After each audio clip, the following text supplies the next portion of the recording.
Alors là, si vous êtes français, nous allons parler d'un sujet qui fait débat, qui va créer des dramas, qui va créer des scandales.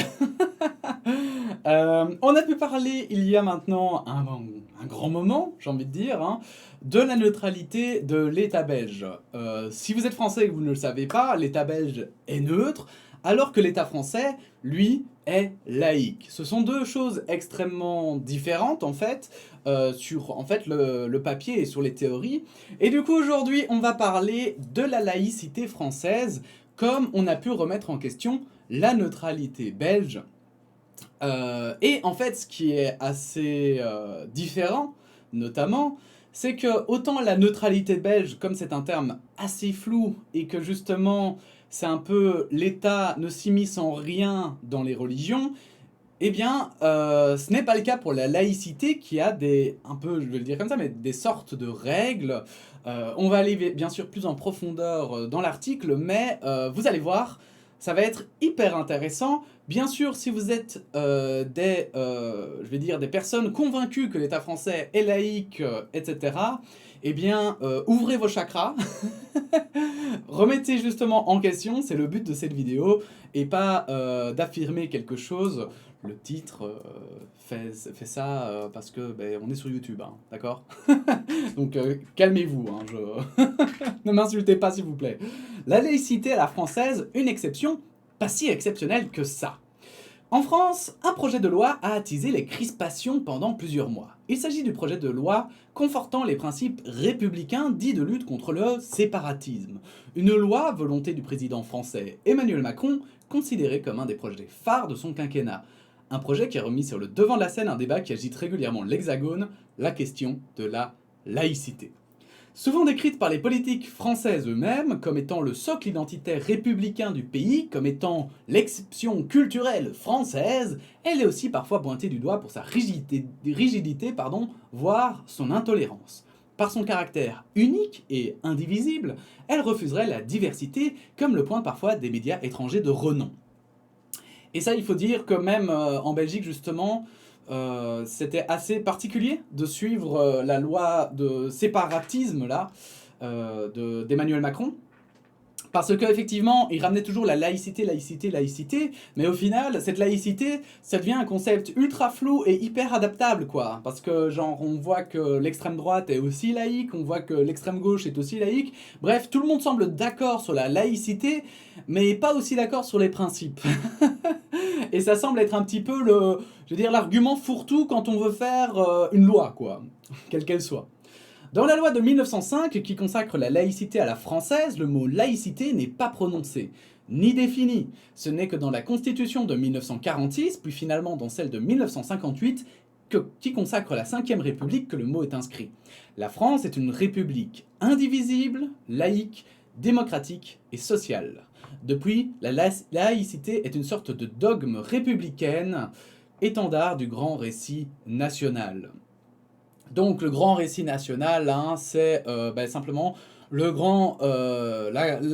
grande histoire que s'écrit une nation, j'ai envie de dire, qui est parfois opposée à l'histoire tout court, hein, puisque le grand récit national, finalement, c'est une espèce de romance que se fait un pays par rapport à son histoire, alors que l'historien, lui, essaye de voir de manière objective ce qu'il s'est produit, justement en faisant abstraction de ce genre de récits, et où, en tout cas, en ne les prenant pas comme tels.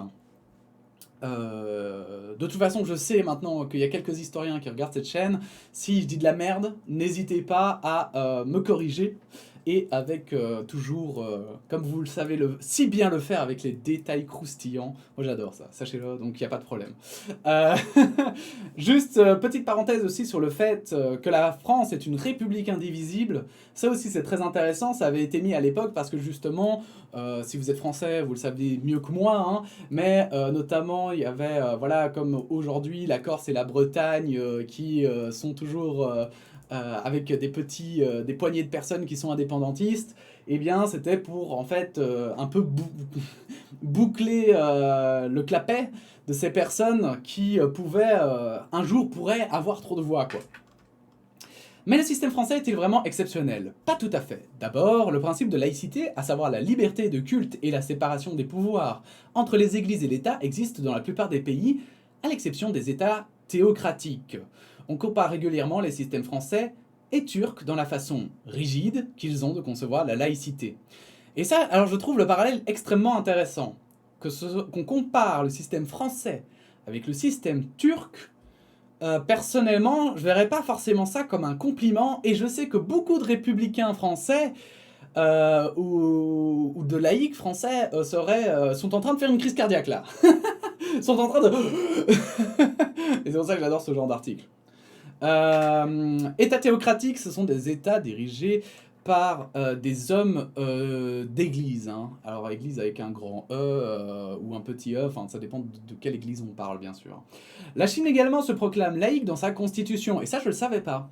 Mais saviez-vous par exemple que ce sont les États-Unis qui ont inspiré les penseurs de la loi de 1905 en France, que la Turquie a également la laïcité inscrite dans sa constitution, et que d'ailleurs son système est inspiré de celui de la France? Le fait est qu'il existe autant de laïcité qu'il y a de façons de la penser. Mais qu'est-ce que la laïcité à la française? Premier constat, ah oui, alors j'ai pas développé, je vais quand même développer, hein. Mais donc je disais que c'était pas un compliment vis-à-vis de la Turquie parce que pour le moment on voit effectivement Erdogan qui fait des choses très critiques, hein, que ce soit par rapport à la religion ou même par rapport, on va dire, à sa gestion du pays. C'est un pays, bon après c'est comme l'Occident, hein, très divisé, mais je dirais, j'ai l'impression que c'est sur encore des sujets différents que chez nous, voilà. Mais qu'est-ce que la laïcité à la française? Premier constat, la laïcité à la française n'est pas si unique que cela. À part les États théocratiques, peu de pays ont encore une religion d'État, souligne l'historienne spécialisée sur les religions Valentine Zuber. Pour parler de laïcité, il faut 4 principes. 2 de substance, la liberté d'exercer son culte et l'égalité entre les citoyens. Et 2 de moyens, la neutralité de l'État et la séparation des églises et de l'État, défini Xavier Delgrange, maître de conférence à l'université Saint-Louis et à l'ULB. La religion civile qu'est la République est érigée dans le grand discours. Et ces principes sont largement répandus, du moins dans les démocraties, même si peu l'ont inscrit dans les textes constitutionnels. Ce qui diffère alors, c'est la mise en pratique et l'interprétation que l'on en fait. C'est la différence entre la laïcité juridique et la laïcité narrative, indique Xavier Delgrange. En France, ce qu'il y a de particulier, c'est la façon dont la République se déclare laïque avec une communication politique particulière. La religion civile qu'est la République est érigée dans le grand discours, détaille Jean-Philippe Schreiber, professeur à l'ULB. Et je trouve que parler de religion civile qu'est la République, c'est pas rien. C'est pas rien parce qu'en fait, justement, ce qu'essaye de s'extraire tout, je veux dire, État démocratique, c'est d'une religion. Or, si la République devient une religion, ça veut dire qu'on n'est même plus capable de la remettre en question. Or, c'est bien tout le fond, je veux dire, quelle que soit la discipline humaine, en fait, qui se vaut, c'est de se remettre en question. C'est ce qu'on reproche notamment à toutes les personnes qui croient sur parole des personnes. Enfin voilà, je vais citer comme ça vite fait, et pour faire court et pas rentrer dans le fond du sujet, ne le prenez pas mal, mais on va dire les antivax, les conspirationnistes et autres, hein, donc toutes ces personnes qui ont beaucoup de mal à remettre en question finalement leurs croyances, et donc finalement, est-ce que la République ne deviendrait pas une croyance à force de ne pas pouvoir débattre dessus? Et ça, je trouve ça intéressant. Un anticléricalisme comme religion d'État. Alors, je pose la question, ce n'est pas une affirmation, hein, attention, parce que dans l'article, ils vont développer. La question de la laïcité en France est dès le départ inscrite comme une méfiance à l'égard de ce que représente la religion. Un anticléricalisme farouche qui, de surcroît, devait donc être assorti des moyens de contrôler un pouvoir religieux concurrent potentiel du pouvoir politique. L'émancipation de l'individu doit passer par la République. Cette loi apparaît à la fin du 19e et au début du 20e siècle dans un climat français particulièrement tendu entre les anticléricaux particulièrement offensifs, Émile Combes en tête, et le clergé. Au tournant du siècle, certains ont parfois eu l'impression d'être à la veille d'une véritable guerre civile et religieuse, écrit Valentine Zuber, historienne et directrice d'études à l'école pratique des hautes écoles à Paris. À Paris. La culture anticléricale est forte en France. Il n'y a pas une vision positive de la religion, souligne Valentine Zuber. Et d'ajouter, il y a un souci ancien d'indépendance religieuse vis-à-vis de la religion, un refus de suivre une morale religieuse. Par ailleurs, l'État a un rapport direct avec les individus et l'émancipation des individus, une certaine méfiance à l'égard des grands principes doctrinaux qui pourraient l'enfermer. L'émancipation de l'individu doit passer par la République. Selon l'historienne, en France, une bonne religion est une religion qui ne se voit pas. C'est d'ailleurs le sens de l'article 2 de la loi de 1905. La République ne reconnaît, ne salarie ni ne subventionne aucun culte. La religion est une affaire privée. Ce qui est totalement différent, pour la parenthèse, de la Belgique, où la Belgique étant neutre, elle subventionne toutes les religions reconnues. Donc il faut qu'elles soient reconnues, je crois, par l'État, qui se base sur voilà, des reconnaissances, on va dire, internationales, un truc du style. Mais il faut qu'elles soient reconnues, quoi. Donc voilà, c'est quand même pas rien comme différence avec la France. Donc c'est aussi, tout ça pour dire que c'est aussi, du coup, une manière, un rapport avec la religion qui est totalement différent. Et comme il s'agit d'une application qui dépend de l'interprétation que les personnes en charge du pouvoir en font, c'est un sujet de débat sans fin dans la société française. Quelles que soient les laïcités, elles s'adaptent au contexte et à l'adversaire, et sont toujours effectivement excluants, mais n'excluent pas la même chose selon les périodes, explique sa main Akagonul, je ne sais pas, directeur d'études turques à l'université de Strasbourg. À partir des années 1990, la laïcité française devient défensive lorsque les musulmans... Quoi ? Mais pourquoi ils mettent... Ça, c'est le milieu d'une phrase, mesdames et messieurs. Et je vais détailler, la laïcité française est d'abord offensive face à l'Église catholique et profondément anticléricale. Elle reste apaisée seulement dans les années 1960 et 1970, où la sécularisation de la société atteint son sommet. À nuancer aussi, les guerres des écoles catholiques continuent jusqu'aux années 1990. À partir des années 1990, la laïcité française devient défensive lorsque les musulmans nés et socialisés en France commencent à revendiquer une légitimité d'existence. Cette position défensive concerne surtout la visibilité de l'islam, tant sur les habits que sur l'architecture. Dans les années 2010, la laïcité française redevient offensive en excluant cette fois-ci l'islam, en coopération avec les catholiques d'ailleurs, les anciens exclus. Donc les ennemis de hier sont devenus les alliés de demain. Ah là là, comme quoi, hein. Mais ce qui est intéressant, c'est de savoir du coup à quel point, justement, il faut faire du coup le rapport, et c'est d'ailleurs ce que font un peu, ce dont se plaignent en partie les gens de gauche, c'est le fait qu'aujourd'hui, malgré tout, on a un État qui se sent plus proche de la religion catholique que de la religion musulmane en France, alors que normalement, il ne devrait se sentir proche de rien du tout. Et alors j'ai dit en France, parce qu'ici on parle de la France, mais en Belgique c'est la même chose. On avait reproché notamment à Georges-Louis Boucher d'être plutôt compatissant envers les catholiques, mais dès qu'il s'agit des musulmans, boum, allez, on rentre dedans et on leur dit de fermer leur gueule, quoi. Et ça, c'est vrai que du coup c'est gênant, parce que ce soit le système belge ou que ce soit le système français, dans les deux cas, en fait, soit on n'aide personne, et du coup, en fait, on ne devrait même pas parler de la religion, puisque toutes les religions sont soumises aux mêmes règles, soit on aide tout le monde, dans le cas de la Belgique, mais alors on aide tout le monde au même titre, en fait, puisque les règles sont écrites et sont les mêmes pour tout le monde. Donc, par exemple, pour ce qui est des signes religieux, en France, ça pourrait être logique, du coup, si on n'accepte aucune des religions et que, vu que c'est un État laïque, de refuser tous les signes religieux dans les administrations. En Belgique, vu qu'on est neutre et qu'on estime qu'on subventionne en partie les religions, je donne qu'un exemple, hein, mais peut-être que le débat, du coup, devrait être mis sur la table et qu'on devrait vraiment se poser la question, est-ce que, finalement, tout le monde n'a pas droit de clamer sa religion à partir du moment où l'État les subventionne toutes, simplement. Et, entre guillemets, les respecte toutes. Le système turc, inspiré de la France. Si cette approche est quelque peu datée, notamment depuis la politique d'islamisation menée par Recep Tayyip Erdogan, nombreux sont ceux qui comparent la laïcité française à la laïcité turque. C'est étonnant, mais pourtant, tout comme la France, la Turquie est l'un des rares pays à avoir inscrit la laïcité dans sa constitution et adopte également ce que l'on décrit comme une laïcité rigide. L'article 2 de la constitution indique que la Turquie est un État démocratique, laïque et social. Et cela peut, pour le coup, dans l'histoire de la Turquie, donc déjà, la comparaison entre la France et la Turquie est plutôt positive, hein, puisqu'on dit que Erdogan a finalement un peu changé les règles entre-temps. Mais ce qui est aussi intéressant, c'est le fait que la Turquie soit laïque rentre totalement dans son histoire.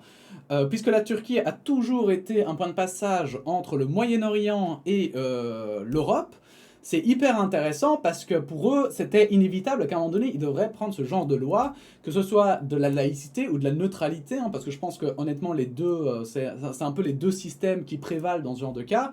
Eh bien, c'était logique qu'ils en prennent un des deux, parce que sinon, les gens, ils se tapent sur la gueule. Je sais pas si vous avez... Alors moi, je connais pas en détail, mais si vous regardez un petit peu la Turquie, vous verrez qu'il y a beaucoup de batailles religieuses et ethniques, et donc effectivement, le fait que l'État soit laïque, ça permet de mettre tout le monde sur un même pied et de ne pas trop s'occuper de ces histoires finalement de religion, si ce n'est quand ça déborde. Alors bien évidemment, toute comparaison ici est risquée tant les deux pays sont aujourd'hui aux antipodes.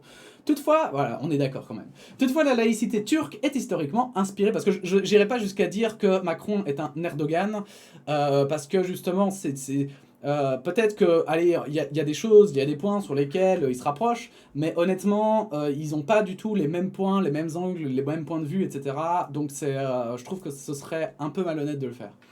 Toutefois, la laïcité turque est historiquement inspirée par les réformes menées en France au début du XXe siècle. Mais là encore, tout est une question d'interprétation.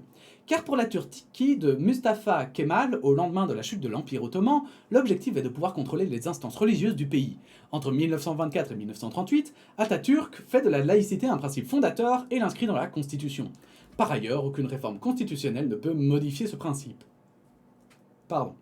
C'est dans ce sens que certains observateurs indiquent que les systèmes français et turcs sont comparables. Toutefois, alors que la loi française de 1905 essaye de sauver l'État de l'emprise de l'Église à travers une séparation, la loi turque de 1924 met bien au contraire l'organisation islamique sunnite sous le contrôle strict de l'État. Cette interprétation de la laïcité devient un principe constitutionnel dès 1938, pointe Samim Akagonoul. A l'inverse de la France, qui ne subventionne aucun culte, l'État turc opère qu'un contrôle des instances religieuses. Le Diyanet, le ministère des cultes, instauré dès 1924 par Atatürk, est à la manœuvre et il s'agit aujourd'hui de l'un des organes des États les plus puissants du pays qui embauche près de 100 000 employés. Ah oui, d'accord, quand même. Ah, c'est marrant ça. Donc ils ont fait une laïcité, mais ils ont réussi à quand même l'adapter avec leur vision. Pour en fait, au lieu... Mais c'est assez intéressant parce que pour moi, justement, le fait de ne pas vouloir interférer dans les affaires de l'Église, pour moi, montre quand même une certaine envie d'émancipation. Alors que le fait de vouloir interférer, alors ça dépend à quel point ils interfèrent, mais ça pourrait vouloir dire aussi qu'ils ont envie justement de pouvoir contrôler ces populations et ces personnes, croyantes, et de pouvoir essayer de les amener vers un côté ou de l'autre. Donc c'est assez intéressant comme manière de penser la laïcité en fait. L'islam sunnite est une religion d'État et il y a peu de place pour les autres religions. Actuellement, c'est la Diyanet qui fournit les prêches du vendredi aux imams, c'est dire l'implication des autorités politiques dans les affaires théologiques. De plus, les imams sont rémunérés par l'État en Turquie. Ainsi, il n'y a pas de séparation stricte des pouvoirs, mais plutôt un contrôle de l'État sur les instances religieuses. Si Atatürk a repris le terme laïque, il n'est pas allé jusqu'à accepter la séparation de l'État avec les cultes. L'islam sunnite est une religion d'État et il y a peu de place pour les autres religions, pointe l'historienne Valentine Zuber. Toutefois, selon Samim Akgonul, je suis désolé, j'arrive pas à le dire, il y a une similitude dans les systèmes français et turcs. Le fait de vouloir contrôler le fait religieux dans la société, que ce soit en ayant la main mise sur l'ensemble de son fonctionnement, ou bien en excluant sa pratique de la sphère publique. Les États français et turcs ne supportent pas de concurrence, contrairement à l'État allemand ou indien par exemple, dit-il. Ainsi, ces deux États ont tenté de contrôler les instances religieuses. Dans le cas turc, ce fut toujours l'islam sunnite. Dans le cas français, ce fut d'abord l'Église catholique et puis maintenant l'islam sunnite, indique-t-il. Donc, deux manières différentes de faire, mais avec toujours le même but, contrôler l'Église. Maintenant, je trouve quand même, de ce que je comprends, je trouve quand même que l'État français, dans sa manière du coup d'être laïque, hein, je vais dire dans le principe fondamental de ne rien financer et de prendre des distances avec la religion, je trouve ça mieux que vraiment genre de tout contrôler soi-même, quoi, et de carrément donner les textes religieux aux imams chaque semaine, quoi. Dans le cas français, ce fut de... Ok. Pour beaucoup, le degré d'implication de l'État turc dans la région est tel que, même si la Constitution proclame un État laïque dans les faits, il est difficile de l'admettre. D'autant plus qu'avec Erdogan au pouvoir, qui, par de multiples réformes, comme l'enseignement du fait religieux et de la charia à l'école, semble faire désormais de la religion un porte-étendard de la politique d'État. Les États-Unis, plus laïque que les laïcs. Les critiques venues d'importants médias américains à l'égard de la façon dont la France concevait la laïcité ont surpris dans l'Hexagone. Côté américain, la question de savoir si la laïcité à la française était intolérante a été posée par de prestigieux médias comme le New York Times, le Washington Post ou encore, au Royaume-Uni, le Financial Times. Pardon. Côté français, pays des Lumières, on a été surpris de ne pas être compris. Comment un pays dans lequel la religiosité tient une place si importante pourrait-il comprendre la laïcité à la française ? La liberté des cultes, cantonnée à l'espace privé et interdite de citer dans la sphère publique, semble incompréhensible pour certains observateurs. Pourtant, de l'avis de nombreux experts, les États-Unis seraient le pays le plus laïque au monde. Étonnant lorsque nous avons pris l'habitude de voir le président américain prêter serment sur la Bible, de même que les personnes qui sont appelées à témoigner au cours de procès, par exemple.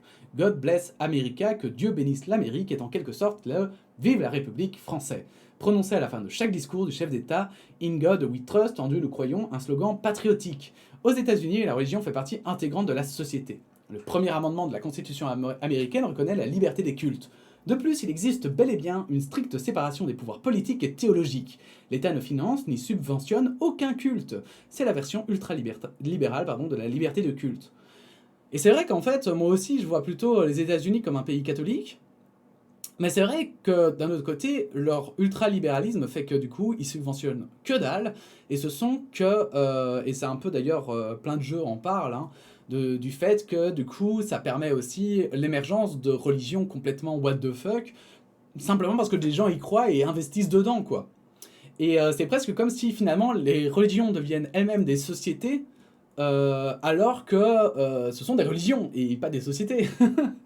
Bref, c'est vrai que c'est vrai que du coup, c'est amusant de voir que du coup, peut-être que le laïcisme est quelque chose, c'est un espèce d'ultra-libéralisme caché finalement. Je vais peut-être trop loin, hein, bien sûr, mais je pose juste la question comme ça, quoi. C'est peut-être que ce serait ça et peut-être que ce serait comparable. Le modèle français de séparation des églises et de l'État, loin d'être une invention française. Sur le plan institutionnel, il y a une séparation très claire. Les États-Unis sont fortement laïques, mais sans rupture avec la religion, et la population américaine vient aussi pour large part des personnes persécutées en Europe en raison de leur appartenance religieuse. Alors qu'en France, la rupture a été radicale avec les religions. Détaille Jean-Philippe Schreiber, professeur à l'ULB. L'ULB, Université Libre de Bruxelles, je ne l'ai pas dit au début, mais vous commencez à avoir l'habitude normalement. Selon Valentin Zuber, le modèle français de séparation des églises et de l'État, loin d'être une invention française, ce modèle séparatiste a été instauré légalement aux États-Unis d'Amérique un siècle et demi avant la France, écrit l'historienne, et d'expliquer que les penseurs de la loi de 1905 se sont inspirés du modèle américain. Et d'ailleurs, dès le départ, aux États-Unis, la séparation des pouvoirs est plus ferme. Alors qu'en France, dans la loi de 1905, en dehors des 2 premiers articles, il reste un ensemble de dispositions de la police des cultes. Si l'État ne se mêle pas de ce qu'est une bonne ou une mauvaise religion, la forme légale est fortement contrôlée depuis 1905 et jusqu'à cette loi sur le séparatisme où l'on durcit encore le contrôle de l'État, souligne Valentine Zuber. Une différence qui est aussi à l'origine de l'incompréhension, notamment aux États-Unis, face au projet de loi et au discours du président français indiquant vouloir combattre l'islamisme radical au nom de la laïcité. Aux États-Unis, cette incursion du politique dans le fait religieux est inconcevable. Ben oui, parce qu'en Amérique, si tu veux être hyper extrême dans ta religion, tu as totalement le droit. L'État n'a aucun droit de te dire le contraire, en fait. Alors qu'en France, c'est vrai que, en fait, d'un côté, je trouve qu'en fait, d'un côté, c'est bien, parce que ça peut éviter, on va dire, des arnaques, quoi, des sectes plutôt que des religions. Mais d'un autre côté, je trouve que effectivement la loi sur le séparatisme, personnellement, je trouve que c'est un peu de la discrimination cachée et qu'au final, il faudrait vraiment des règles beaucoup plus claires pour permettre simplement de légiférer sur les religions, si on veut vraiment légiférer, quoi. Or là, c'est un peu en fonction de... voilà, moi je suis président et je pense ça, donc du coup je choisis ça, et puis le suivant, il va dire ah ben moi je crois l'inverse, donc du coup je vais enlever, enfin bref. La Chine, une liberté de culte largement contrôlée. La Chine compte parmi les pays où il est difficile de parler de laïcité. En effet, les persécutions religieuses, notamment à l'égard des Ouïghours, extrêmement triste, communauté musulmane turcophone, démontrent que la liberté d'exercer un culte n'existe pas. Pourtant, étonnamment, le principe de laïcité est également inscrit dans la constitution chinoise de 1982. Mais il ne suffit pas que le terme soit inscrit pour que la mise en œuvre suive. En Chine, l'opposition entre l'État, Le Parti communiste chinois et les religions est tranché, conflictuel à travers l'histoire. Et le contrôle du politique sur les religions et leurs pratiques est omniprésent. 5 religions sont officiellement reconnues par le pouvoir. Le taoïsme, le protestantisme, le catholicisme et le bouddhisme. L'histoire du pouvoir politique et des instances religieuses en Chine est parsemée de conflits entre autorisation de pratiques religieuses et interdiction. Il faut dire que contrairement à la France ou à la Turquie, par exemple, en Chine, les instances religieuses n'ont pas été en charge de la gestion administrative des affaires d'État. Par ailleurs, comme l'explique Vincent Cozart et David Palmer dans leur livre La question religieuse en Chine, explicité dans la Nouvelle Revue, la religion est devenue une question identitaire à la suite des conquêtes territoriales de l'État chinois. Avec l'avènement de la République populaire de Chine sous le leader communiste Mao Zedong en 1949, le pouvoir potentiellement concurrentiel des instances religieuses est mis au pas. De nombreux bâtiments sont détruits, le pouvoir potentiel des églises a sans cesse été vu d'un mauvais œil par le pouvoir central. Mais évidemment, toujours les religions ont toujours été un espèce de contre-pouvoir dangereux quoi, pour les États. Depuis l'arrivée de Xi Jinping au pouvoir en 2013, plusieurs chercheurs observent un durcissement du contrôle de l'État, notamment à l'égard de l'islam, du bouddhisme tibétain et du catholicisme. De très nombreuses réglementations ont été mises en place afin de renforcer le contrôle de l'État et limiter l'action des instances religieuses, comme l'interdiction de financement étranger ou encore l'interdiction pour les moins de 18 ans de participer aux messes et l'interdiction du port du voile. Oh putain, c'est tellement hardcore. Et après, en fait, ce que je trouve intéressant, c'est ce côté, ouais, c'est pas parce que c'est marqué qu'ils sont laïcs, quoi. Ça marche pas comme ça une religion, ça marche pas comme ça non plus, je veux dire, une loi, etc. Non, il faut, enfin, l'État chinois n'est pas laïque, ils se disent communistes, ils sont pas communistes. Il y a plein comme ça de choses où on le prend en tant que tel. Voilà, typiquement les terroristes ne sont pas musulmans, ils ne représentent en rien justement la religion musulmane. Les prêtres pédophiles ne représentent pas la religion catholique. Enfin bon bref, il y a plein de choses comme ça où comme les gens ont l'étiquette, il y en a qui font des liens qui sont pourtant insensés. C'est parce que sur mon front je mets que je suis un pigeon que tout à coup je vais être un pigeon. Après je suis un pigeon parce que je fais des vidéos sur YouTube, mais ça c'est autre chose.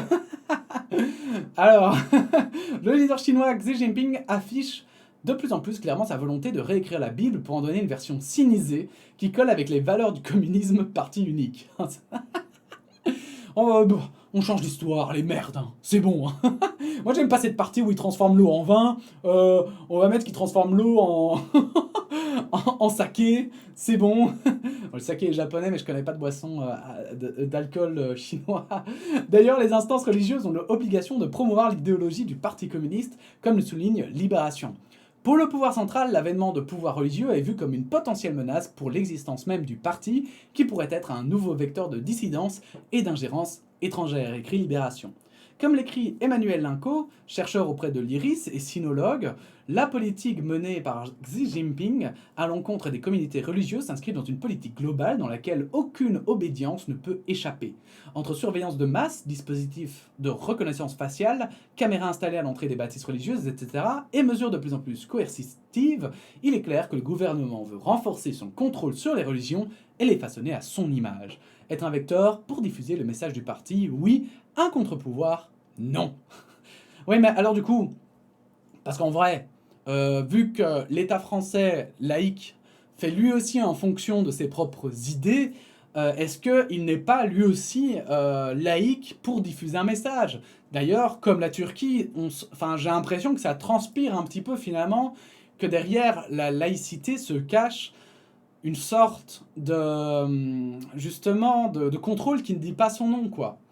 Et je trouve que c'est ça qui est un peu inquiétant. Est-ce que vraiment un État doit se proclamer quelque chose? Est-ce que finalement, alors je dis pas que la Belgique, encore une fois, hein, est parfaite, mais la Belgique est neutre. Est-ce que finalement tous les États ne devraient pas être neutres et puis après se mettre d'accord sur les règles de la neutralité en fait, plutôt que de la laïcité et ne pas essayer de contrôler, je ne sais pas. Je ne sais pas, c'est une question vraiment intéressante parce qu'en même temps, on peut pas dire qu'en Amérique tout se passe non plus parfaitement bien avec les religions et il y a beaucoup aussi d'extrémistes religieux, de personnes qui sont complètement... Donc voilà, je ne sais pas. Je ne sais pas. Peut-être que la solution est totalement autre et que c'est juste dans le libre examen et la liberté de conscience et l'esprit critique que se trouve la solution et pas finalement dans la réglementation des religions. Mais quel que soit quels que soient les rapports entre pouvoir spirituel et pouvoir politique, dans de multiples systèmes, des plus libéraux, démocratiques aux plus théocratiques, il semble que ces deux composantes des sociétés se regardent en chien de faïence, avec la crainte que les règles de l'un puissent un jour supplanter celles de l'autre. Donc voilà, je trouvais ça marrant, je trouve que l'article pose beaucoup de questions intéressantes sur la laïcité, et puis vous savez, c'est toujours important de remettre en question nos valeurs et nos connaissances, et comme on avait fait déjà la neutralité, la laïcité, c'était la prochaine étape logique finalement, hein. Bref, n'hésitez pas à donner votre opinion en commentaire évidemment, n'hésitez pas à partager cette vidéo si vous l'avez aimée, à la liker, à vous abonner, et puis sinon on se dit à bientôt pour de nouvelles actualités. Voilà, la bise.